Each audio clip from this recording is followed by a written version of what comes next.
There's a comment that I've gotten a few times on the videos that I've done about Europe and how there's the demographic decline and there's the fact that the owners and controllers of global financialized capital are turning their attention away from Europe and looking to the East, and how the future of Europe is quite dim compared to its recent history.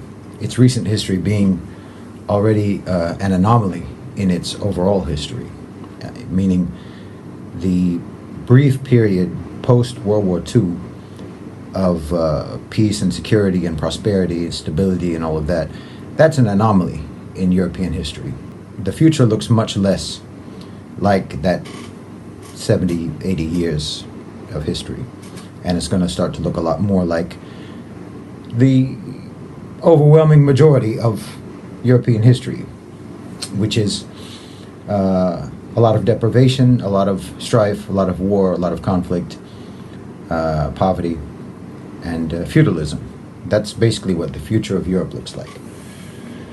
And so I've gotten comments on those videos where people have said, well, no wonder the UK wanted to leave. Pro-Brexit comments. And whenever I see those comments, it always makes me remember a conversation that I had a very, very long time ago, over 20 years ago, with my then boss at an Islamic organization that I work for in the U.S. At that time, there was the war in Chechnya, and the Chechnyan Mujahideen who were wanting to separate from Russia. And of course, back then, I'm young and energetic and zealous, and I was all for it. I was all for the war in Chechnya, not the war, but the independence and the separation of Chechnya from Russia. Russia is, this evil, atheistic country, and Chechnya is Muslim, and they want to be Muslim, they want to have Sharia, and so they should be free and independent. And the conversation that I had with this brother, who was my boss, really made me question the idea of separatism, because this is something that was going on at that time, and it's something that's going on until now in many Muslim places, where Muslims are saying we want to be free, we want to be independent, we want to have our own law, our own government, and so on. Sovereignty, autonomy. You have Mindanao in the Philippines. You had, at that time, not so much now, but at that time you had Aceh in Indonesia, Xinjiang with the Uyghur in China, and so on. Kurdistan, And at that time, I was in favor of all of these things. I was in favor of all of these separatist movements. But the conversation that I had with him made me rethink all of that, because at the end of the day, what sort of separation are you going to really have? At the end of the day, you're going to be a tiny, weak, and economically dependent little statelet. Where's the independence? You're not really going to have any independence. If Xinjiang, for example, if Xinjiang separates from China, say they give them the independence, what benefit will that bring you? You still don't have independence. You'll be still completely dependent on China, on Beijing. Except now, anything that they give you, any financing, any funding, any aid that they give you comes at a cost. It's not their responsibility to give you aid. It's not their responsibility to build your infrastructure. It's not their responsibility to provide for you in any way. And the same goes, that's just an example, but the same goes for any state that wants to be independent. You're not thinking far enough ahead. And it's just like with the UK. The Brexit was a separatist movement. Brexit was a separatist movement, wanting to divide and separate the UK from the body politic of Europe. Europe was essentially like the Soviet Union, and the EU is essentially like the Soviet Union. It's a confederation of states under a central government of Brussels, and that's the problem that all of the local governments, the national governments, that's the problem that they have. That's why Brexit had an argument to make, because we're surrendering our sovereignty to Brussels. Okay. And if you don't surrender your sovereignty to Brussels, who will you be surrendering it to? Because you're not really strong enough to go it alone.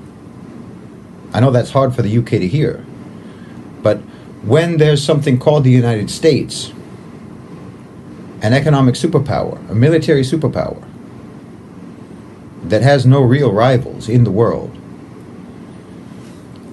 you're going to fall under the sphere of influence of somebody who's bigger than you. If you're not under the sphere of influence of Europe, you will be inextricably under the sphere of influence of the United States, which is what has happened. The UK separated from Europe, and it did not become independent. It became a client of the United States. I mean, it already was to a certain extent, to a great extent, but now, forget about it. Now it's being ravaged by the United States. It has no power whatsoever. It has no recourse. It has no shield of any kind. And Europe owes them nothing. Europe doesn't have to do anything to support the UK. That's just the UK. But the point is that all of these separatist movements have to deal with that problem. All of these separatist movements have to deal with the fact that if you're not big enough on your own, if you are a periphery state of a larger state or confederation of states, and you go out on your own, you're not going to be on your own. You're going to belong to somebody else. You're going to be dependent and reliant and subordinate to somebody else. See, this is a problem with separatist movements, and the same problem in the thinking applies to the revolutionary movements, the movements like, say, that want to topple the government in Sudan, or that want to topple the government in Egypt, or in Syria, or in Libya, or. Your aspirations for your country are not just aspirations for your country, but they're aspirations about the external world, meaning your hopes and dreams rely upon you being able to dictate to the external world how it deals with your country. Or in other words, your hope is based on the idea that your country can somehow proceed as if it is in a vacuum, and there are no external powers that have interests in your country. So, for example, if your country has some oil, like there's some oil and gas in Xinjiang, for example. So if you go independent, if you separate from China, or again, it doesn't have to be Xinjiang, it could be any country. If you have some kind of natural resources and you separate from the larger country that you are currently incorporated into, you will be negotiating with corporations whose budget eclipses your GDP. You're going to be negotiating contracts with companies that could buy your entire country many times over. In other words, you have no negotiating power. Terms will be dictated to you, and you will agree to those terms ostensibly to protect your independence. That's the irony. You will agree to the terms that are dictated to you and tell yourself that you're agreeing to those terms willingly, voluntarily, and optimistically, for the purpose of securing your nation's economic sovereignty and political independence, when the fact that you have no choice but to accept the terms that are dictated to you means that you have already completely surrendered your economic sovereignty and political independence. So countries have to think about this, Yani. Governments have to think about this. Separatist movements, you have to think about this. What is your future really going to look like if you're independent? What is your future really going to look like if you separate from this much larger power that currently maybe is in your mind or in reality oppressive to you, is tyrannical or what have you? But how are you actually going to improve your situation by being separated from them? Are you going to actually improve your situation by separating from them, or will you just be at the mercy and become prey for other large, powerful, tyrannical superpowers? You have to do that calculation, because the independence that you will achieve through separation is more likely is going to just be enslavement to somebody else. I mean, there's a lot to say about this, really, because the whole nature of we're stuck in the thinking about borders. We're stuck in the thinking about nation states and national boundaries. And so you want to be independent, meaning you want to draw your own borders, and you want those borders to delineate your country, which is independent and sovereign. But actual power doesn't conform to the borders. Actual, real, existing power doesn't conform to borders. It's sort of a porous spheres of influence.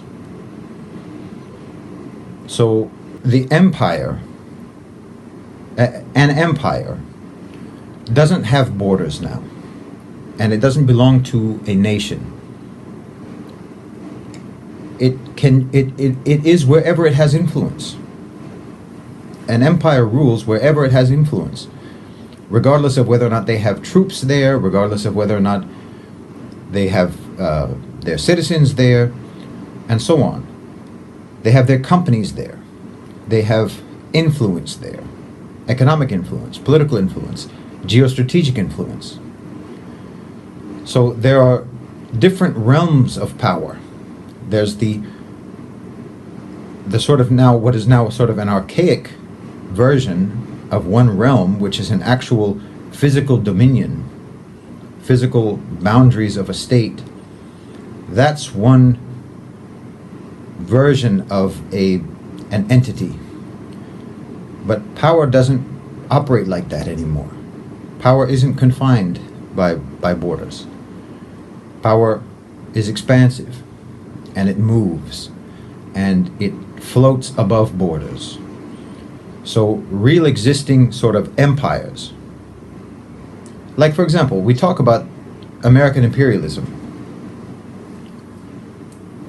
Except for a few examples, I mean, except for the fact that they do have military bases everywhere, but we don't consider every place that has a military base, a U.S. military base, to be under American occupation and to be, part of the American empire and American imperialism.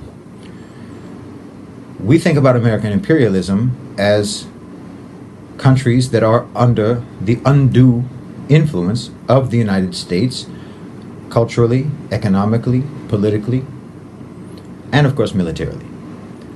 But it doesn't have, the American empire doesn't have borders. It's not like in the old days with the British Empire, where they could say, oh, we have India, we have this country, we have this country, we have this country, or the Dutch, or the French, or the Spanish. You have spheres of influence that sometimes overlap with other spheres of influence. The whole concept of empires is different now than what it used to be.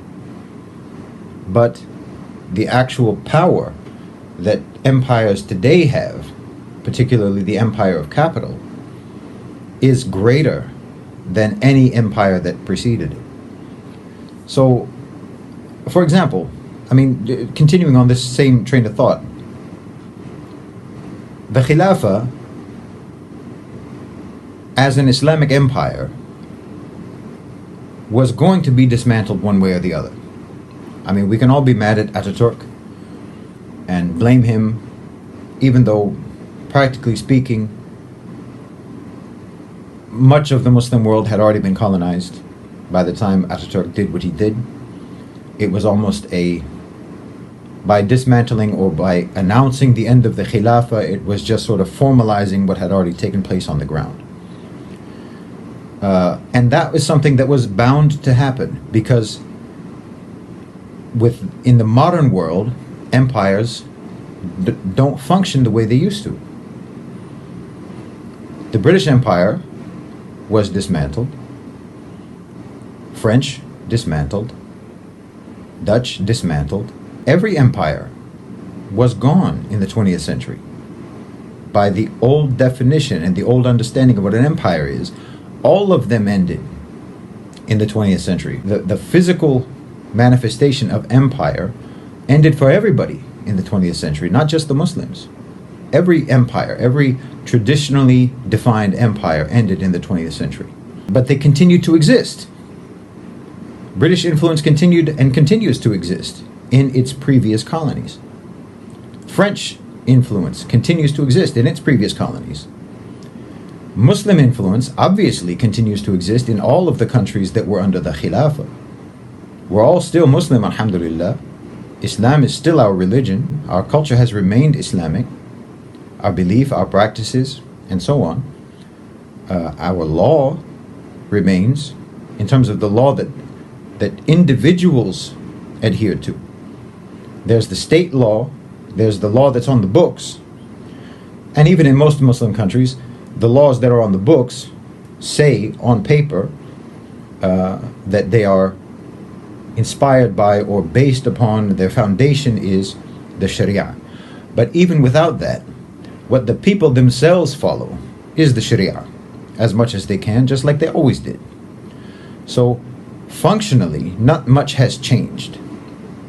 It has just evolved in the same way that every empire has evolved, to where it's now no longer about, an official sort of formalized, this territory belongs to us, this territory belongs to them, this territory belongs to us, and so on. It's where you have influence. I mean, the Muslim empire just evolved like everybody else's empire. We had the formal statement that the Khilafah is over, but it was already over functionally, and it was bound to be over. That's the way things evolved in the 20th century. But the spheres of influence remain a more real form of empire and imperialism, for good or for bad. And so, again, going back to the original thought, in separatism, in a separatist movement, how separate can you be? Because when you separate from this one, you're going to be joined to that one. Well, that one's going to be joined to you, one way or the other. Because you don't actually have the resources, the power, the economic, military, political strength to actually be alone and dictate your terms to the world. And whenever there's a revolutionary movement or a separatist movement that says we want, either way, it's the same in a way. A separatist movement and a revolutionary movement within a country. It means we want to overthrow the current ruling system and have a new ruling system. So a separatist movement says we want to have a ruling system other than the central government over there, and a revolutionary movement says we want to have a new government as opposed to the one we have now. So it's kind of the same thing.